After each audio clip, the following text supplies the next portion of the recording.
I'm falling in love with my coworker, but I have a boyfriend. Non-fiction. Hey, first of all I would like to apologize, but English is not my first language, so I may make mistakes. I don't know if I'm writing this to vent or if I want advice. I really don't know, I guess I just need to get it off my chest. So I've been working in the same place for 9 months. And recently I've really started to like my coworker. He keeps hitting on me, but not in a romantic way, more like a joke. Lately I've had a really good relationship with him. When I wake up in the morning and I know he'll be on shift with me that day, I go to work with a smile on my face. All of this wouldn't be a problem if it weren't for the fact that I have a boyfriend and my coworker has a wife and a kid. And there's about a 15-year age difference between us. A few days ago, when I was talking to him, I told him I loved him. It wasn't in any romantic sense. I know it sounds really bad, but you really would have to know our sense of humor to understand why I said it. But once I told him I loved him, I felt like I might really feel something for him.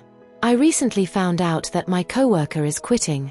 I myself won't be working there for long, only until September, but when I think about the months I have to work there without him, tears come to my eyes.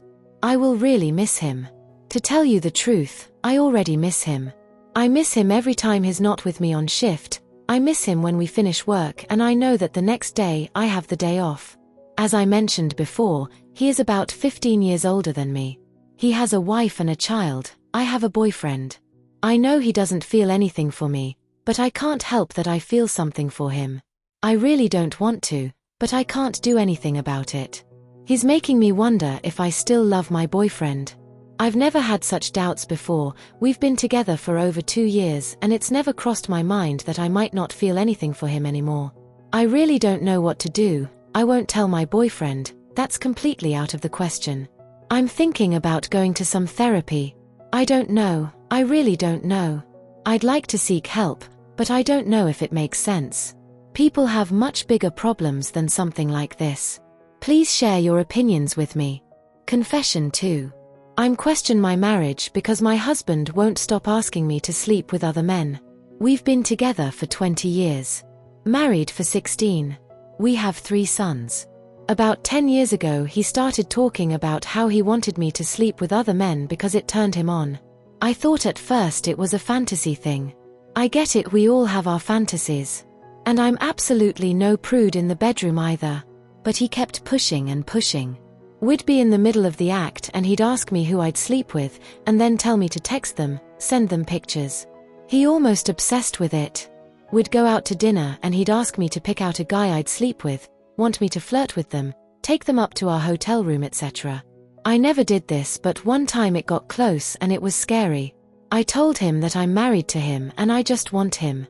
And I want him to want me, and our fantasies can remain our fantasies. He recently told me that he doesn't believe me when I tell him that I don't want to sleep around. He thinks I'm just saying that to look like a good girl. But I'm not. I mean it. I don't get it. One thing he won't stop and I can't get over. I'll tell him how I'm feeling. He'll stop doing it for a month or so, then it happens again.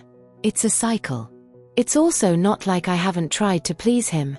I've bent myself backwards trying so hard to see if I could get my brain on board with this fantasy just to please him.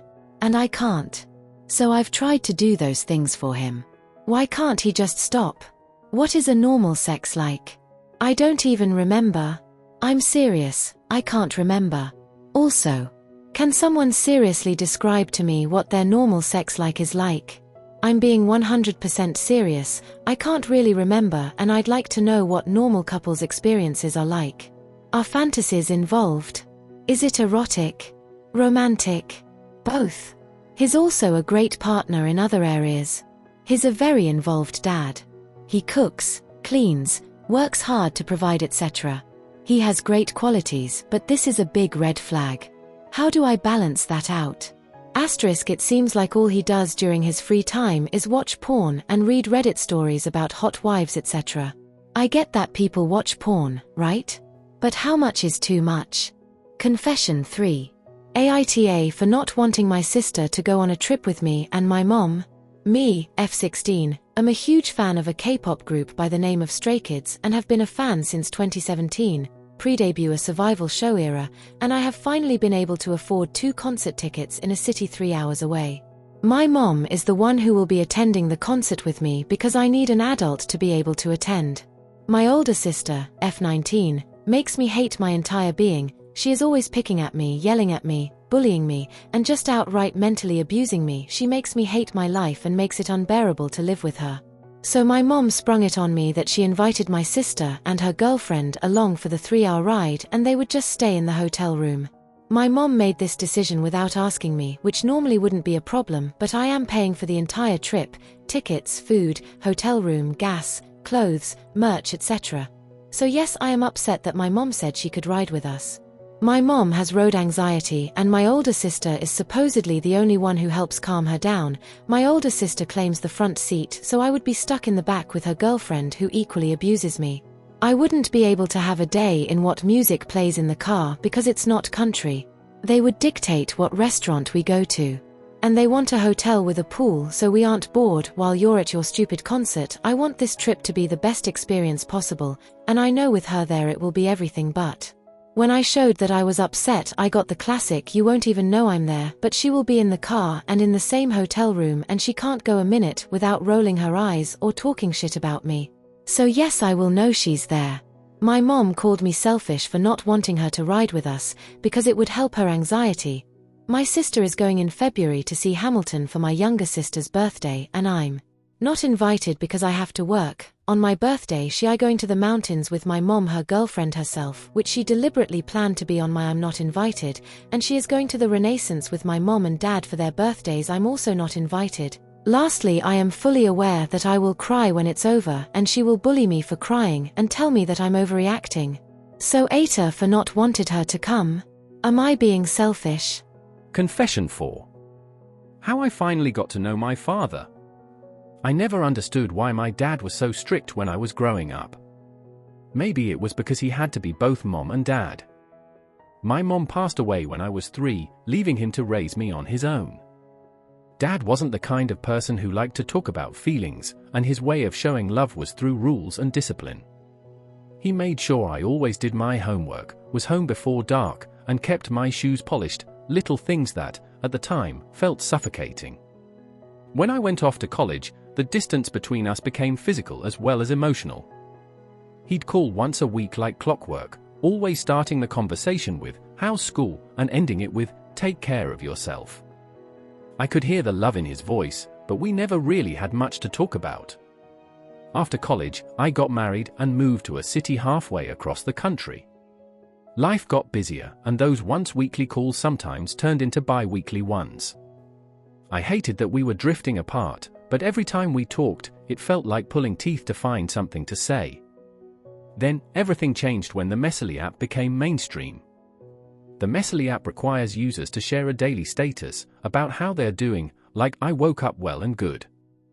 Anyone who cares can check their profile, view the status, and even send no-reply messages such as "Have a good day." These messages appear on a dedicated status page, which also shows how many people have checked in. For example, the page might say, 35 people have checked up on you. Below that is the user's status, "Woke up well and good," followed by no-reply messages from those 35 people, including "Have a good day." It started as just another app everyone was raving about, but it quickly became so much more than that. Me and my dad both started using it, and suddenly, I could see his daily statuses such as, "Working on my garden today," "Bought a new tool," "Caught a fish this evening," etc. At first, I was the only one who checked up on him and sent no-reply messages. But over time, he started checking up on me and eventually sending me no-reply messages too. Before I knew it, we were checking in on each other every day. I knew when he was having a good day or when he was just tinkering in the garage, and he knew when I was overwhelmed at work or just enjoying a quiet weekend. The best part was how much more we had to talk about during our weekly calls. Now, instead of the usual, "How's work?" he'd ask, "How was that pasta dish you tried on Wednesday?" Or I'd ask him, "Did you finish building that birdhouse?" Our conversations became richer, fuller, and more meaningful. It felt like I had a window into his life that I'd never had before, and for the first time in years, I felt truly connected to him. My dad was now not just my strict parent anymore, he was a person with hobbies, dreams, and a sense of humor I hadn't noticed growing up. The end. Confession 5. They stole my phone and asked for a ransom. This happened when I lived in Barcelona, a few years ago. I was at a point in my life where I wanted to enjoy my freedom after a complicated relationship ended. I met some people in the city, and we used to go out for drinks and to enjoy the nightlife of the Catalan capital. After a night of drinking, I left a nightclub in the early hours of the morning and went home alone. At about 4 or 5 in the morning, I was in a part of the city that I didn't know, but I knew there was a subway station not far from where I was. So, I opened Google Maps and used it to guide myself. I was drunk, but walking normally. As I walked with my cell phone in front of me, I came upon a closed gas station and noticed people coming in the opposite direction. I ignored them and continued walking while looking at the map. However, as soon as the group approached, in an explosion of fast bodies, they ran around and towards me, like predators after prey. One of them snatched the phone out of my hand very swiftly, like he was taking candy from a baby. I looked around and saw that there were about 10 or 12 young men, perhaps even minors, and well-dressed. The one who stole my cell phone fled at an incredible speed, followed by some of his buddies. But not everyone fled. Some of the young men stood around, as if studying me, for a few seconds. Then, in a second burst of movement, they all rushed toward me. With a mental agility that I didn't know I had, I instinctively stuck both my hands into my right front pocket. That's where I kept my wallet and keys. I had been pickpocketed before, and since then I only kept my valuables in the front pockets. I remember they held me, pulled me, pushed me, tried to throw me to the ground, but I used all my strength to not let them take my hands out of that pocket. No F shop and dollar way you're going to steal from me, no F shop and dollar way you're going to steal from me, I thought as I roared some incomprehensible grunt, due to the force I was using on my arms. At one point, I felt like my feet were no longer touching the ground, as they were lifting my body in an attempt to get my hands out of my pockets. It all happened very quickly, I can't say how long, but I didn't give in. Unsuccessful in their attempt, the young men left and ran to join their buddies. I stood there on the street, alone, without reaction. I was relieved for still having my wallet, but distraught for being left without my cell phone. That cell phone wasn't even mine. It belonged to a friend who had sold it to me, and I still had to pay him. I remember standing there thinking, I can't believe I'm going to have to spend another 200 or 300 euros on another cell phone. Money that, by the way, I didn't have. My budget was very tight on those days. It was then that I noticed 3 guys from that group walking calmly towards me. One of them came to me apologizing, saying they didn't do such things out of malice. He told me that they were immigrants and were forced to steal. He also said that he had spoken to his friends, and they were willing to return the cell phone if I gave them 20 euros. We are hungry, we just asked for some money to eat a kebab, the bastard said with his hand covering his stomach. I knew it was bullshit, and that they were only returning the phone because it wasn't an iPhone or another expensive device. And that talk of being hungry sounded like bullshit too. They were skinny but looked quite healthy. But in a moment of weird logic, I realized that it would be better to pay 20 euros to get my cell phone back than have to spend 200 or 300 for a new one. I handed over the 20 euro bill and the noble soul gave my cell phone back. And that was it.